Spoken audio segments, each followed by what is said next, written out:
I want to talk about what happened to our country 14 years ago.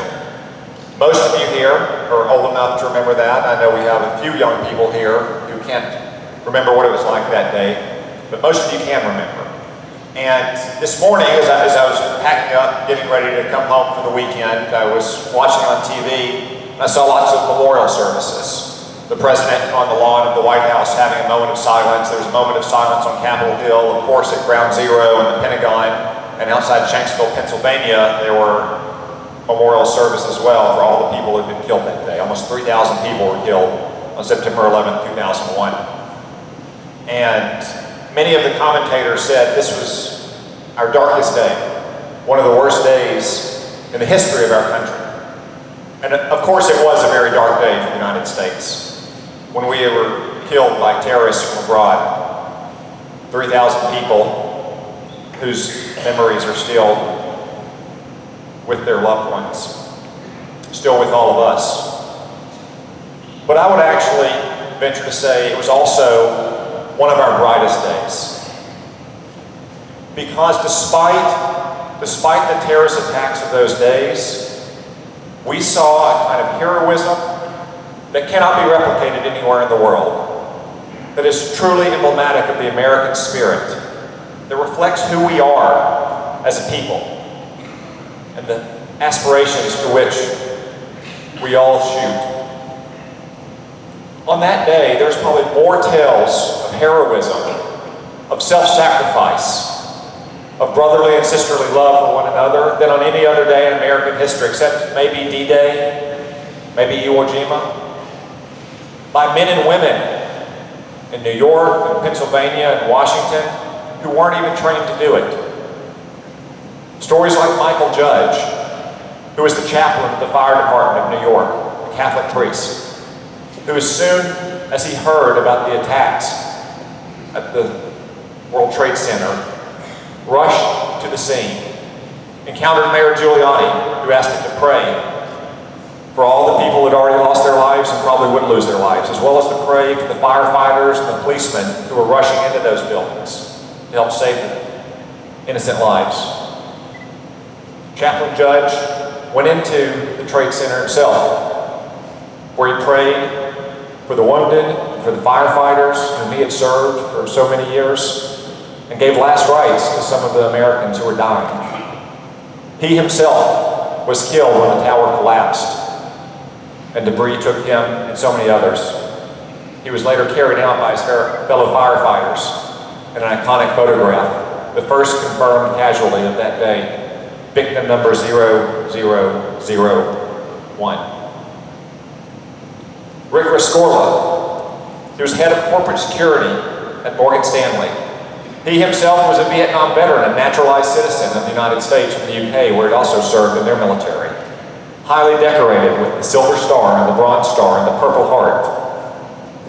He had been worried for years about a terrorist attack at their offices in the World Trade Center. Some people say he's the man that foresaw 9/11 or the 1993 World Trade Center bombing. He was at his desk early in the trading day for Morgan Stanley when the other tower was hit, and the authorities told everyone, stay at your desk, don't move. And he, being prepared for that day, said, absolutely not, everyone evacuate. Because of his quick and decisive action, because of his leadership in getting his fellow co-workers out of the tower, because of the hours he had spent training them for just that moment, 2,700 employees at Morgan Stanley's lives were saved when that tower went down. Rick Rescorla was not one of them. He went back inside to make sure there was no stragglers. He called his wife and said he was doing exactly what he was supposed to do, and his remains have never been recovered. Or Wells Crowther.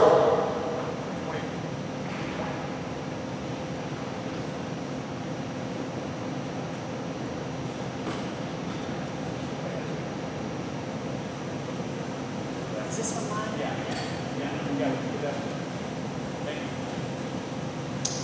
How's that? Wells Crowther was a 24-year-old young trader Obviously, he was not very experienced in the world. But he did have one experience that day. He was a volunteer firefighter when he was a teenager.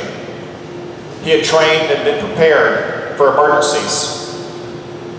And even though he was on the 104th floor when the towers first struck, he had the presence of mind to go down to an atrium lobby on the 78th floor and collect people who were not as calm, not as prepared, not as well trained as was he, and to get them to safety.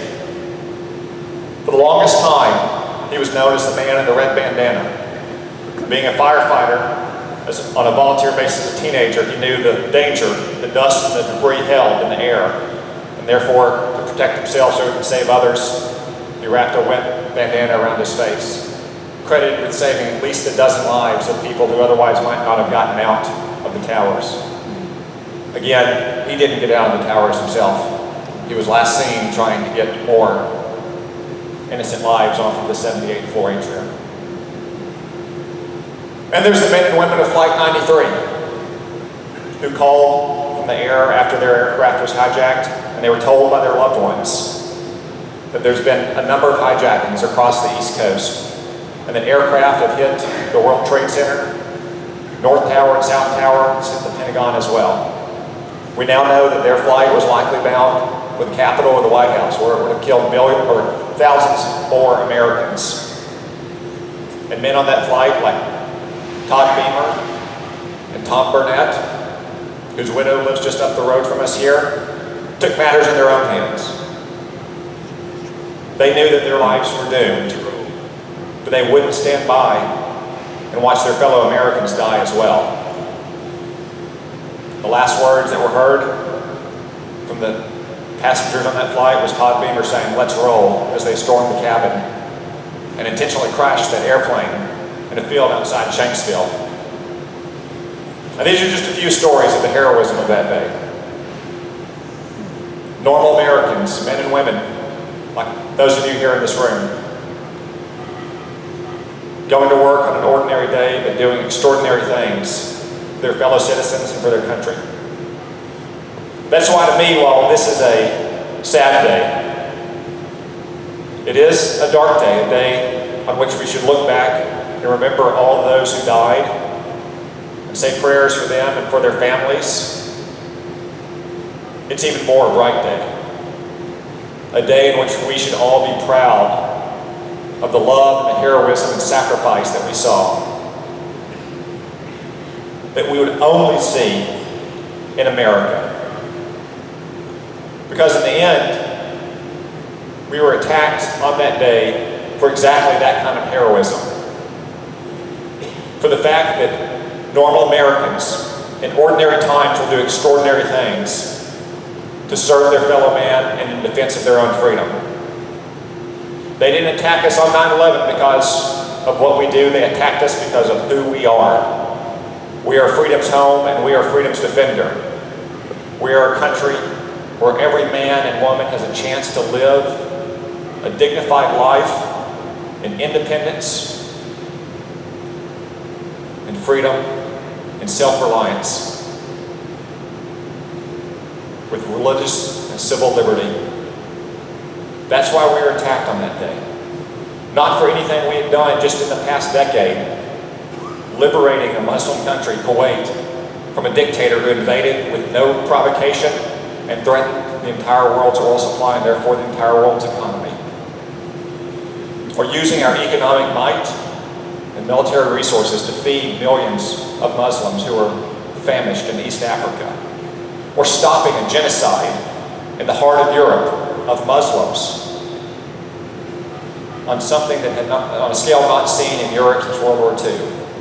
Those are the kind of things that we had done in the previous decade, and we did them because of who we are. Because we are a government that respects the dignity and worth of every single individual, man, woman, and child, American or not. And the radical and hateful ideology of those terrorists who struck us that day could not tolerate it. They are the sworn enemies of the United States and our freedom. and the fact that we will fight for that freedom. We will sacrifice our lives, whether it's on the battlefield overseas, or whether it's in a flaming building in New York, or Washington, D.C., or in an aircraft above our skies. That's why we are attacked, but it's also why we survived and why we prospered as a country. It is that spirit, the spirit shown by citizens like Rick Rescorla, like Michael Judge, like Todd Beamer and Tom Burnett, like Wells Crowther, and so many others.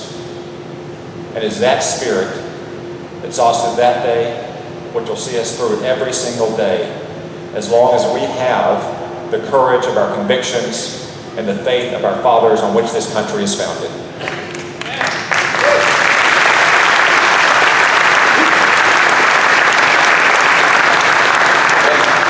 And just the final point I want to make about this day is I watched these commemorations this morning. I thought to a couple of commentators said, well, will there come a day when September 11th is just another day, when there are no moments of silence at 8:46 a.m. Eastern, the time the first plane hit the first World Trade Tower, when schools don't gather around the flagpole, when patriotic Americans like you don't have a special event? Will there come a day like that? After all, we don't do that on December 7th anymore, the anniversary of Pearl Harbor. And it's true, we don't. We don't have events regularly like this on December 7th. There's an editorial in the newspaper. People may mention it to their loved ones. There may be note of it on the cable news. But we don't have the same kind of memory. And some might say it's just because of the proximity, a mere 14 years away from the attacks. But to my knowledge, there was not this kind of ceremony or those moments of silence in 1955, 14 years after the Pearl Harbor attacks. And I would say the reason for that is, in less than 4 years from Pearl Harbor, we defeated the enemy who attacked us. Completely, totally, unconditionally defeated them. And that's the key difference. The enemy that struck us on 9/11 still wants to strike us today. They are still out there, they are still targeting Americans. Al-Qaeda may have been decimated in Afghanistan, it may have been ejected from that country, but its affiliates in places like Yemen continue to try to use aircraft as missiles to attack us or to blow aircraft out of the sky. Al-Qaeda in Iraq, which was defeated in Iraq in 2011, had the space in Iraq and Syria, because of our failed policies there, to regroup, and it turned into the Islamic State, and now it controls territory larger than the United Kingdom, that still tries to launch attacks against the United States, that inspires attacks on our homeland. And finally, there is Iran, the worst danger that we face in the world. Because the only reason those terrorists killed 3,000 Americans on 9/11 and not 3 million Americans is because they didn't have the means to do so. Unfortunately, the nuclear deal that was just cemented with Iran will give the world's worst state sponsor of terrorism the means, sooner or later, to kill that many people or many millions more if it is not unwound eventually. That's why Pearl Harbor is not commemorated today in the same way that 9/11 is, because the enemy that we confronted on 9/11 is still with us and is growing more powerful in some ways. So when we have these ceremonies, like this event tonight, or when we have a moment of silence in the morning, when we see what happens at Ground Zero or the Pentagon or Shanksville, it is not just a memory of those who died, but it's a call to action of all of those who live to follow in the example of the heroism of that day, to stand firm and to stand strong in defense of American liberty and American lives. I know each and every one of you do that. And that's what I try to do for you every day in the United States Senate. I want to thank you for the privilege of allowing me to serve you there, and thank you for the honor of once again being able to say, I am serving the United States of America, the greatest country in the history of mankind. Thank you all very much.